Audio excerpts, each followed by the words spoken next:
नमस्कार, मैं हूं शैलेंद्र सिंह और आप देख रहे हैं हमारा यूट्यूब चैनल शब्द शब्द शैलेंद्र सिंह। आज हमारे साथ हैं शालिनी पांडे, जो लाडली फाउंडेशन और संतुष्टि वेलफेयर सोसाइटी की तरफ से समाज सेवा के काम कर रही हैं।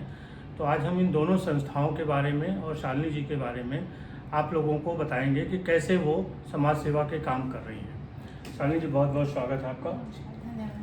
सबसे पहले तो आप लाडली फाउंडेशन के बारे में कि कैसे वो महिलाओं की शिक्षा सशक्तिकरण पे काम कर रही है। लाडली फाउंडेशन ट्रस्ट जो कि दिल्ली से रजिस्टर्ड है और यूपी में उसको मैं देख रही हूँ, मेरे साथ मेरे सहयोगी दिपेश भार्गव जी वो देख रहे हैं। लाडली हमारी जो है वो 4 चीज़ों पे काम कर रही है। पहला है सुरक्षा, उसके बाद है स्वास्थ्य, तीसरा है शिक्षा और संरक्षण। ये 4 मुद्दों पे लाडली काम कर रही है। जैसे कि अभी हम लोगों ने देखा है कि पिछले कई सालों से महिलाओं को बहुत ज़्यादा हेल्थ से रिलेटेड उनके ऊपर काम नहीं हो रहा था।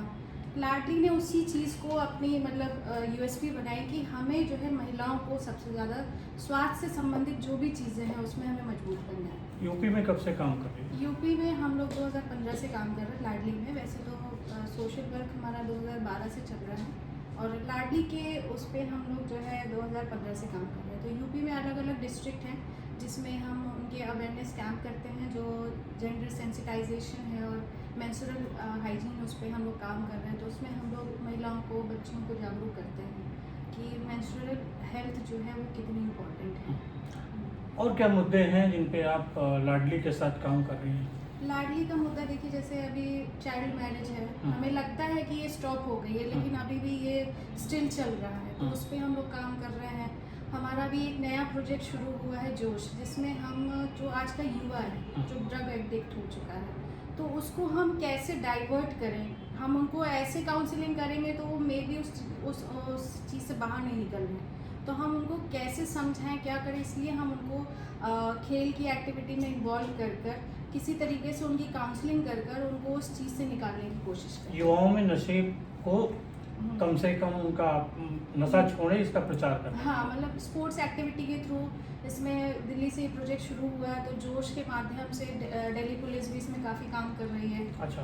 अलग अलग स्लम्स में बच्चों को, क्योंकि वहाँ पर बहुत ज़्यादा ड्रग छोटे छोटे बच्चों को अब्यूज़ कर रहे हैं लोग, कन्विंस करके ले जाते हैं और उनको देते हैं। तो उससे उसको निकालने का हम लोग ने ये प्रयास शुरू किया है और यूपी में भी हम इसको बहुत जल्दी शुरू करने वाले हैं। मथुरा से इस चीज़ को हम शुरू करने का प्लान कर रहे हैं, क्योंकि अभी हमें पता चला कि मथुरा में ये चीज़ें बहुत जल्दी बढ़ रही हैं, तो वहाँ पे हम ये प्रोजेक्ट शुरू करने की कोशिश कर रहे हैं। और जो संतुष्टि वेलफेयर फाउंडेशन, संतुष्टि हमारी बेसिकली ये शुरुआत ये हुई थी कि हम लोग एनिमल्स के लिए हम लोगों ने काम करना शुरू किया था, क्योंकि जानवरों की जो स्थिति है वो हमारे शहर में बहुत पुअर कंडीशन है। अभी आपने कोविड में देखा होगा, जब सब बंद हो गया तो उनको खाने की व्यवस्था कहीं कुछ नहीं थी।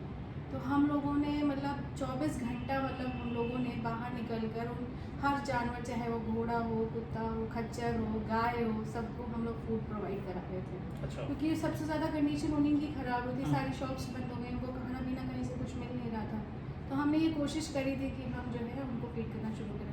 और बच्चों के लिए हम लोग ने बहुत काम किया है संतुष्टि के माध्यम से। ओल्ड एज लोगों के लिए बहुत काम किया है हम लोग। Awareness camp old age home जाकर उनके लिए करते थे, उनकी काउंसलिंग करते थे, क्योंकि जानते ही हैं जब बच्चे माँ बाप को छोड़ दे तो उनको सबसे ज़्यादा ज़रूरत होती है, तो उसके लिए हम लोगों ने बहुत काम किया। आपको समाज सेवा के क्षेत्र में आना कैसे हुआ? आना ऐसे शुरू हुआ, बहुत सारे इंसिडेंट्स हैं। तो सबसे पहला तो ये बताना चाहूँगी कि लोगों को विरासत में जायदाद मिलती है, धन मिलता है, मुझे विरासत में सेवा मिली। क्योंकि मेरे फादर मैंने उनको जब देखा, जब से मुझे समझ आई, मैंने उनको देखा है कि वो हेल्प बियॉन्ड लिमिट्स में जाकर वो लोगों की मदद करना उनके लिए रहता था कि कुछ भी हो जाए, अगर उनके पास कोई आ गया है, कोई किसी तरीके की याचना आई है, तो उनको लगता था कि मुझे करना ही करना है। तो वो चीज़ मुझे उनसे मिली। मदर का ये था कि घर के बाहर अगर कोई भूखा भी आ गया या कोई जा रहा है, पानी मांग रहा है, तो वो सारी चीज़ें क्या है ना, वो चीज़ें हम बचपन से देखते चले आए। तो वो जो एक सेवा भाव है वो वहाँ बचपन से माता पिता से मिला। एक इंसिडेंट हुआ जो बताना चाहूँगी कि मैं एक दिन ठंडी का टाइम था और मैं सो रही थी, बहुत गहरी नींद में थी, और मम्मी मेरी पूजा कर रही थी और बाहर जो है एक हस्बैंड वाइफ थे, दिव्यांग थे, और वो ठंडी के कपड़े मांगने के लिए मतलब बहुत बुरी तरीके से बोल रहे थे। तो वो आवाज़ मेरे कान में पड़ी और गहरी नींद में सो रहे थे। तो मैं जो ब्लैंकेट मैंने ओढ़ रखा था वही ब्लैंकेट उठा के मैंने जाके उनको दे दिया, मतलब उस नींद में। और मम्मी मेरी मतलब पूजा कर रही, तो वो देख रही है लड़की क्या कर रही है। पूजा करने के बाद बोला कि भाई तुम्हें देना था, तुम दूसरा निकाल के दे दी थी, जो तुमने ओढ़ रखा था वो तुमने क्यों दिया। तो वो इंसिडेंट था जो मुझे लगा कि नहीं, ये चीज़ें मतलब मुझे आगे बढ़कर ये समाज के लिए यही काम करना है। जहाँ तक मुझसे हो सकता है मैं पूरी कोशिश करती हूँ कि जो मेरे पास आ रही है चीज़ें वो उस चीज़ को मैं मतलब करूँ, मतलब हेल्प करूँ। आपने जितने दिन समाज सेवा के क्षेत्र में काम किया है वहाँ महिलाओं की, और जो खास तौर पे अगर नशे के खिलाफ भी आप काम कर रही हैं, तो वो क्या आपने देखा, कैसी स्थिति है उत्तर प्रदेश में? बहुत बुरी स्थिति है। अभी आपको एक केस बताऊँ कि खुर्रम नगर पर एक स्लम है, मे बी आप जानते हो स्लम के बारे में। वहाँ बहुत टाइम से बहुत लोग रह रहे हैं। बगल में ही शराब का ठेका है, देसी शराब का ठेका है। तो जितना दिन भर की कमाई करते हैं मेल्स, वो जाके वहाँ ठेके से शराब लेते पीते हैं और अपनी बीवी को मारते हैं। तो वहाँ से बहुत सारी कंप्लेंट्स भी आई थी, और मतलब ये आया था कि किसी तरीके से उनको बचाया जाए। तो हम लोगों ने उसके लिए बड़ा प्रयास किया था, लेकिन वो प्रयास असफल रहा, क्योंकि वो शराब का ठेका स्टिल वहाँ पे है। कंडीशन ये थी कि हम लोग वहाँ जब कैंपेनिंग के लिए गए, वहाँ पे मतलब अवेयर करने के लिए उन लोगों को गए, तो वहाँ हम लोगों को घुसने नहीं दिया। अच्छा। कि बाहर का व्यक्ति यहाँ अंदर ना आए। तो वो एक ये व्यवस्था किसकी थी? उन लोगों की? उन लोग स्वयं उन लोगों की थी। मतलब वहाँ पे एक मतलब जैसे होता है ना, यूनियन का लीडर होता है, वो कोई भी बाहर का व्यक्ति आने, और हम लोग किसी तरीके से अंदर गए भी वहाँ के एक लोकल आदमी को पकड़ के। तो वो जितने भी घर हम लोग एंट्री कर पाए हैं, वहाँ पे कोई भी इस चीज़ को एक्सेप्ट करने के लिए तैयार नहीं था कि यहाँ किसी तरीके की कोई परेशानी है, क्योंकि उनको पहले से ही बता दिया गया था कि आपको कुछ नहीं बोलना, परेशानी नहीं बतानी है, डिस्कस नहीं करनी है। लेकिन कुछ थी बच्चियाँ जिनकी कंप्लेन आई थी, क्योंकि पास में ही स्कूल है वहाँ पे RLB का, जो मतलब बताते थे कि वहाँ पे दिक्कत होती है, बच्चियों के लिए प्रॉब्लम होती है।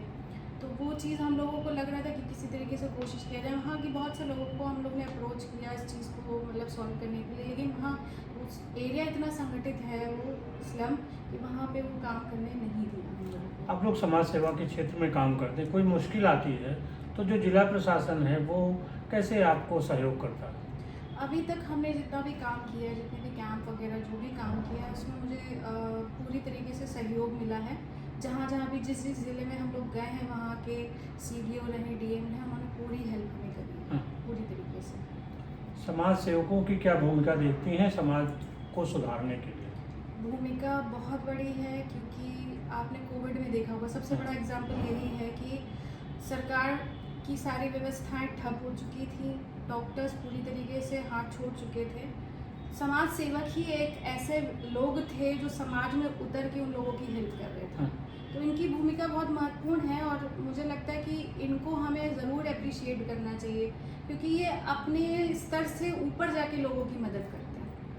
तो कोविड में तो हमने ये चीज़ें खुद अपनी आंखों से। और समाज के लोग कैसे आपको सहयोग करते हैं, कुछ उसके बारे में बताना चाहेंगे? बहुत सारे लोग हैं हमारी जो हेल्प करते हैं, जो हमें रिसोर्सेज प्रोवाइड करते हैं, और बिना उनकी मदद के तो हम समाज सेवा कर ही नहीं सकते। तो वो एक बहुत बड़ी बात है कि समाज के लोग खुद आकर अपने आप से हम लोगों को कहते हैं कि आप ये काम करें, मुझे जो भी हेल्प होगी आप मुझे बताइएगा, हम उसमें आपका पूरा सहयोग करें। आगे आप फ्यूचर प्लान क्या देखती हैं, कैसे करेंगी? फ्यूचर प्लान अभी तो यही है कि जो भी प्रोजेक्ट्स हमारे हैं, हम डिस्ट्रिक्ट वाइज, क्योंकि अभी कोविड में सब स्टॉप हो गया था, तो अभी तो प्लान यही है कि जो भी प्रोजेक्ट्स हैं हमारे, उसको हम जो है इम्प्लीमेंट करें अलग अलग क्षेत्रों में जाकर। तो उसी पे हम लोग लगे हैं, वही काम कर रहे हैं। शालिनी जी, आपको लिखने का भी शौक है, तो किस तरीके की रचनाएं आप लिखती हैं, कविताएं, कहानियाँ, कुछ बताइए। समाज से प्रेरित कुछ कथन है जो मतलब मैं अपने सेवा टाइम के दौर से मैं लिख रही हूँ चीज़ों को, और उसको संगठित करके किताब लिख रही हूँ, शमशान के इस पार, जिसमें आपको वो सारी सत्य घटनाएं मिलेंगी जो मैंने अपनी आंखों से वो चीज़ें देखी हैं। और कुछ लाइनें हैं जो मतलब महिलाओं के लिए, जो मुझे प्रेरणा देती है, मुझे लगता है वो सबको सुनना चाहिए और उसको फॉलो करना चाहिए, ताकि लड़कियों को वो हिम्मत मिले उस कविता से। तो मैं कुछ 4 लाइनें बोलना चाहती हूँ कि जीत मेरी पहचान है जग में, मैं कब किससे हारी हूँ, मैं शक्ति हूँ, मैं शौर्य हूँ, मैं हिंदुस्तानी नारी हूँ। क्या नापोगे हद मेरी, मैं बेहद हूँ, मैं गहरी हूँ, मुझको अबला कहने वालों, मैं सृष्टि की पहली हूँ। पैरों में छाले हैं मेरे, आँखों बीच समंदर है। दोस्तों, ये थी शालिनी पांडे जी के साथ हमारी बातचीत। कैसी लगी ज़रूर बताइएगा। और आपको अगर शालिनी जी से कोई मदद चाहिए, उनके संगठन से कोई मदद चाहिए, तो हम उसका जो एड्रेस है वो अपने डिस्क्रिप्शन बॉक्स पे दे देंगे, जिससे आप उनके साथ कनेक्ट कर सकते हैं। बहुत शुक्रिया शालिनी जी, आपका भी, धन्यवाद। और सभी साथियों आपका भी बहुत बहुत शुक्रिया।